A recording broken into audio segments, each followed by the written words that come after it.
বৈষম্য বিরোধী ছাত্র আন্দোলনের আহ্বায়ক হাসনাত আব্দুল্লাহ বলেছেন, ফের আওয়ামী লীগের নির্বাচনে অংশগ্রহণ এবং তাদের রাজনীতি করার আলোচনা অনেক পরে। আগে খুনি হাসিনার বিচার নিশ্চিত করতে হবে।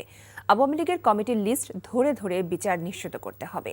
যারা বাক স্বাধীনতা হরণ করে জুলুম করেছে তাদের বিচার করতে হবে। আওয়ামী লীগ ও ছাত্রলীগের পুনর্বাসন ঠেকাতে সবাইকে ঐক্যবদ্ধ থাকার আহ্বান জানান তিনি। সোমবার বিকেলে চুয়াডাঙ্গা শিল্পকলা একাডেমিতে জাতীয় নাগরিক কমিটির রাইজিং সভায় প্রধান অতিথির বক্তব্যে তিনি কথা বলেন। হাসনাত আব্দুল্লাহ বলেন, বিগত 3টি নির্বাচনে কেউ ভোট দিতে পারেননি। মিড নাইট ইলেকশনের রূপকার হিসেবে খুনি হাসিনার নাম সব সময় লিপিবদ্ধ থাকবে।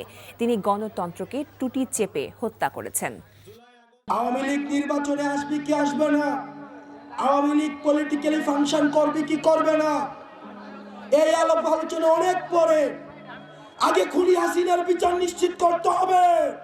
আওয়ামী লীগের কমিটির লিস্ট ধরে ধরে বিচার নিশ্চিত করতে হবে। যারা বাক স্বাধীনতা হরণ করেছে তাদের বিচার নিশ্চিত করতে হবে। তারা জুলুম কায়েম করেছে তাদের বিচার নিশ্চিত করতে হবে। 250-টিরও বেশি ডিজাইন অপশন নিয়ে ওয়ালটন স্মার্ট ফ্রিজ, বোঝে আপনার প্রয়োজন।